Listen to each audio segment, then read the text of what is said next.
Hi, I'm Darryl Williams, Principal at Cygnet Primary School. Joining me for this presentation is Corinna McCredden, Support in Year 6 teacher, who would like to share with you an exciting program that is being implemented in all classes at Cygnet Primary this term.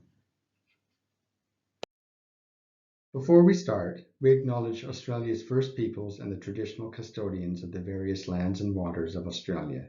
We pay our respects to elders, past, present, and emerging. This slide shows the agenda for this presentation, and Corinna will now talk about the first three items. Smiling Mind is a not-for-profit started in 2012. The vision was to support young people develop the skills needed for good mental health throughout their lifetime.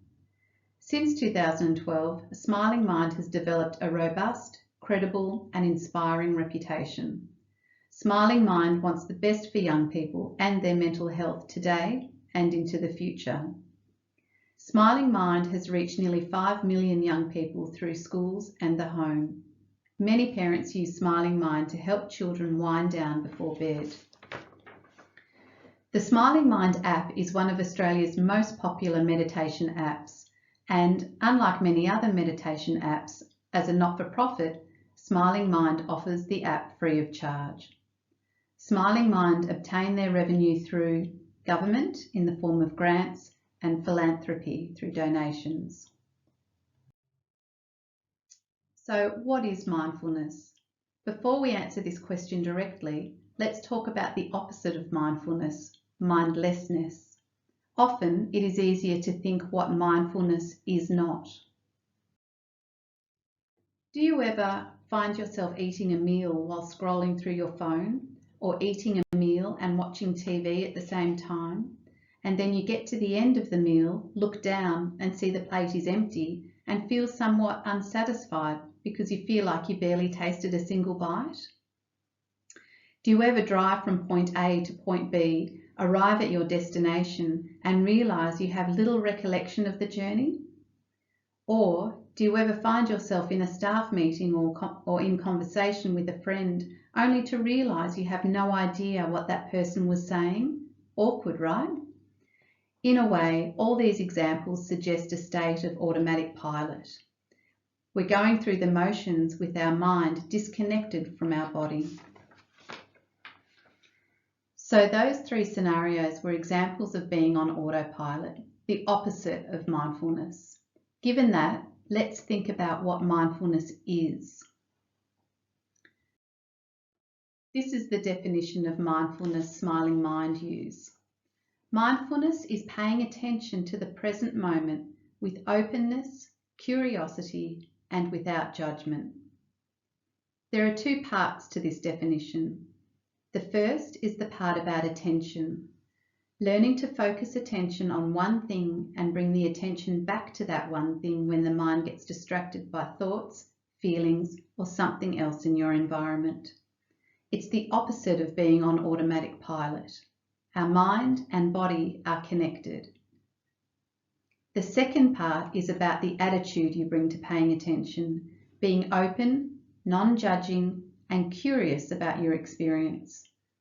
We are practicing non-reactivity, being at ease with what we are experiencing at any time, be it uncomfortable emotions and thoughts or pleasant ones. These attitudes of mindfulness help us to sit with the uncomfortable. Mindfulness is not about making things go away, but learning to be with the experience and watch it come and go. Do you notice that your mind wanders? What percentage of your waking hours do you think your mind wanders? A groundbreaking study done out of Harvard in 2010 found that participants' minds were on something other than what they were doing a massive 47% of the time. Assuming this generalizes to the rest of us, that means we are missing out on almost half of our lives. I wonder whether you're surprised by that.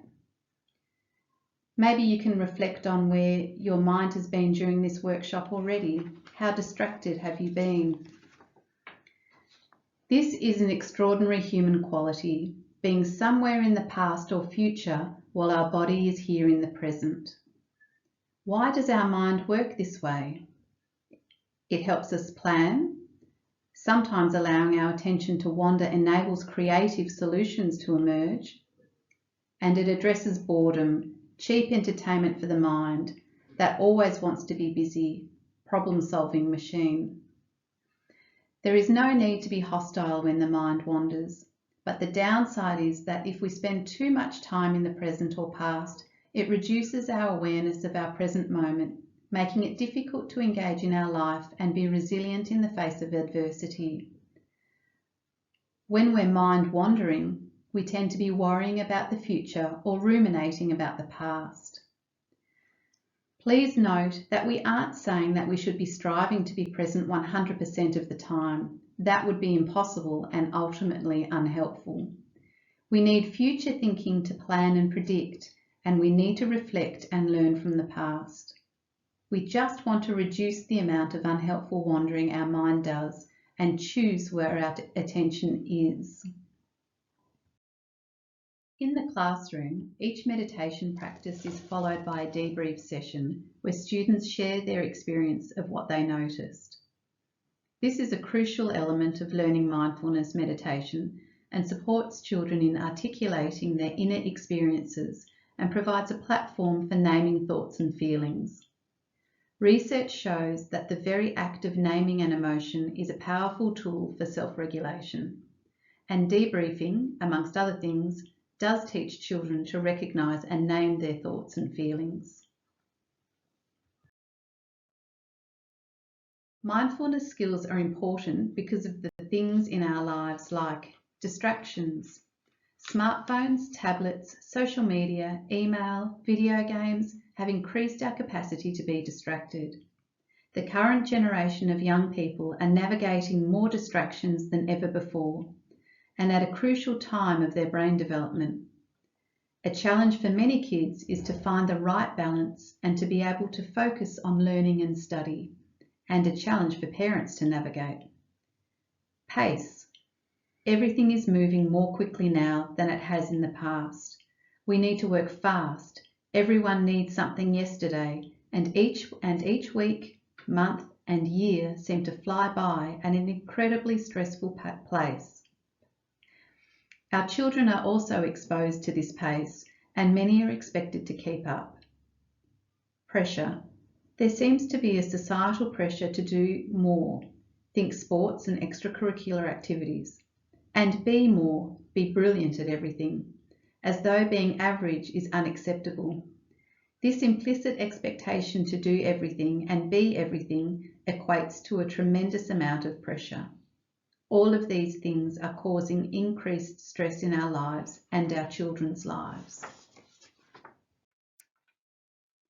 Another reason we need mindfulness are Australia's mental health challenges. 1 in 5 Australians suffer from a mental illness in any given year. 1 in 2 of us at some point in our lifetime. 1 in 7 young people aged 4 to 17 years experience a mental health condition in any given year. 20% of young people aged 11 to 17 years experience high or very high levels of psychological distress. 50% of all mental health conditions will have started at age 14. Students in years 3 to 9 who have a mental health disorder are between 11 months and 2.8 years behind their peers in educational outcomes. They're more likely to have poorer NAPLAN results and lower levels of engagement with school. The skills of mindfulness act as a proactive, preventative strategy for managing psychological well-being. We teach children how to look after their bodies, but what about their minds? 50 years ago, if you told someone you were going for a run, they would have asked you, "What from?" The benefits of exercise were not well known back then. We believe this is what will happen with regards to taking care of our minds. That's why we often frame practicing mindfulness as exercise for the mind.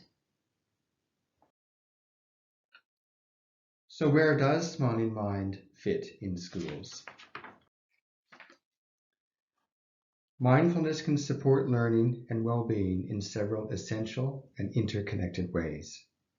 Firstly, as a program to support readiness for learning. This isn't to say that children aren't naturally ready for learning. We've all seen that children learn from birth. But mindfulness can support this innate readiness by helping to settle and focus children at the beginning of any activity. Mindfulness is also a practice that strengthens and develops important cognitive skills related to learning. It does so in three main ways. 1, it improves attention, and improved attention means children are more able to focus. They are more capable of taking in new information without being distracted by internal reactions or preconceived perspectives. 2, it improves working memory, cognitive flexibility, reasoning, planning, goal-directed behavior, and self-regulation, all essential skills for learning new information. And 3, mindfulness can reduce emotional reactivity and behavioral issues. Mindfulness can also be a vital component of social and emotional learning by supporting self-awareness, self-management, relationship skills, responsibility, and decision-making.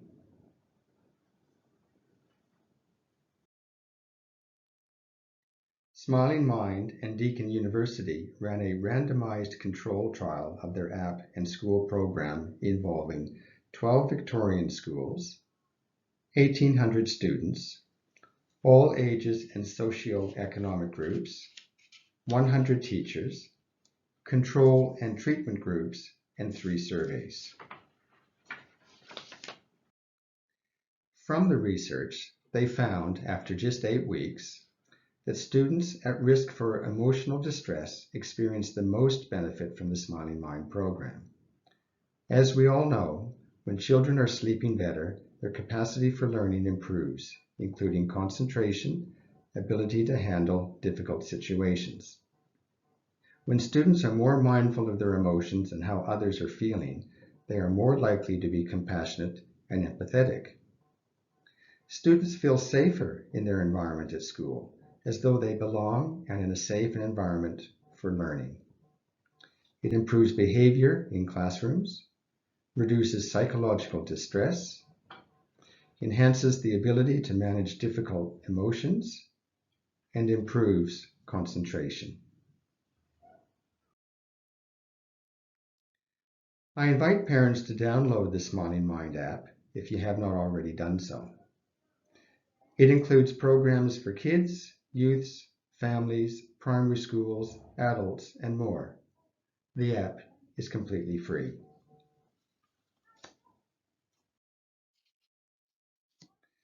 Mindfulness skills can be integrated into everyday life at home. Some examples include mindful eating, mindful awareness, and mindful communication.